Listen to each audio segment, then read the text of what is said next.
Hello everyone again. I found what I was looking for in Hatfield's book.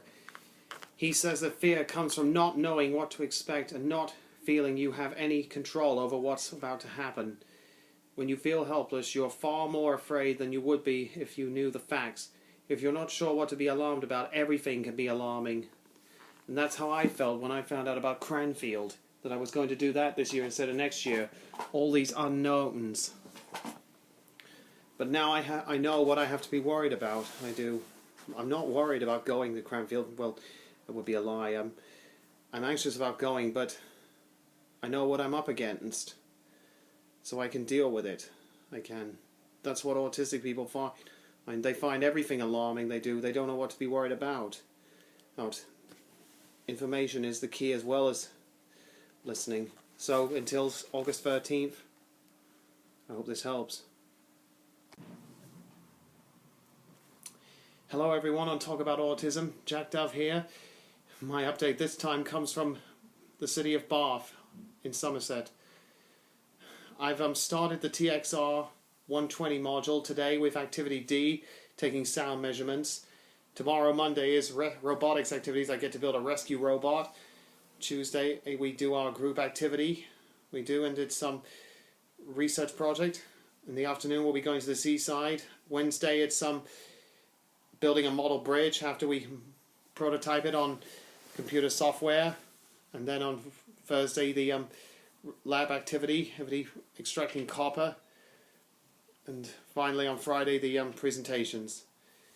All in all, things are going very well. Paul Klein has been a big help to me again. He has, and I've gotten my TMA free score today for T450. And with 65%, my stomach sank a bit when I saw it, but really you gotta expect like low points. You have to, and TMA free is like the dry run for the project. In Blunt, my tutor, says I gotta look at the equations again, but she doesn't know anything about the shuttle disaster, so she says she could be wrong. I just hope the equations aren't wrong. But clearly every bit of guidance she gives me will give me the chance to improve on the project, but I'm still on track for a grade 2 pass with 72% overall continuous assessment score for engineering project. I just need 70% on the EMA to get it. It's not just my new experiences, for instance, that have been beneficial to me this past week. I hope you all remember this, Chris Hadfield's book. I've had the chance to read that while I've been at Bath University. Tom Jones's book, Skywalking, right here. This already opened up a whole new perspective to me on what it's like to train to be an astronaut, that they're no different to me. Well, Chris Hadfield certainly has proved that he was no different to me when he was learning to become an astronaut. The type of training they do is just like doing a master's degree. They don't just get in the simulator and practice things over and over again. And they take classes, they do, and learn technical stuff, they do, the same as you would for any class at university, like the modules I will choose to do during the Masters in Astronautics and Space Engineering next year. Yeah, and you practice things over and over again, you do, and confidence is built on solid preparation, is what Chris Hadfield has told me, which is very good advice, and that your comfort zone will always expand, and with the more you can get accustomed to doing something, the more you do it, the better you'll be at it.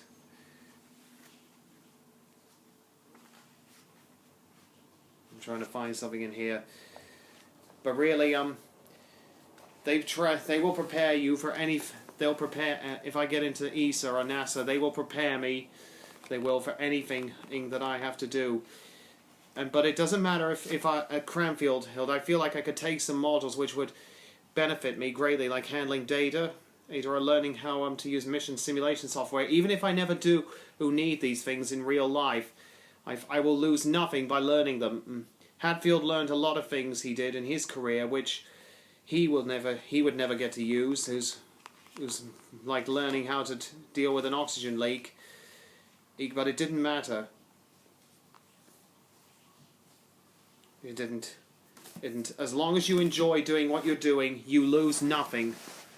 And by doing the pre-masters course, I will be refreshed on a great deal of engineering fields. I will And then in the astronautics course, or whichever optional modules I choose to take, even if I don't need to use them, I know they will interest me, like impact to spacecraft and protection, action launch and re-entry aerodynamics, and learning how to handle data.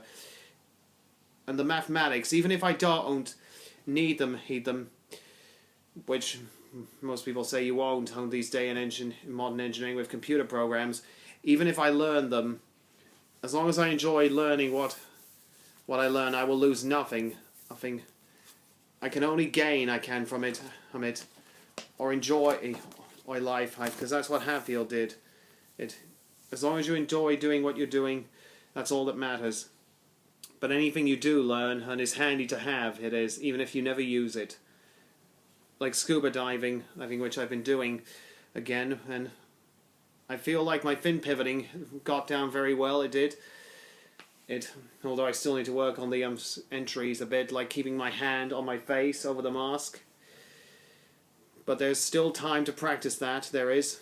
Even if I don't get into open water this year, I've enjoyed learning it, and it's given me a real sense it has of what training to be an astronaut. I know it will benefit me, it will.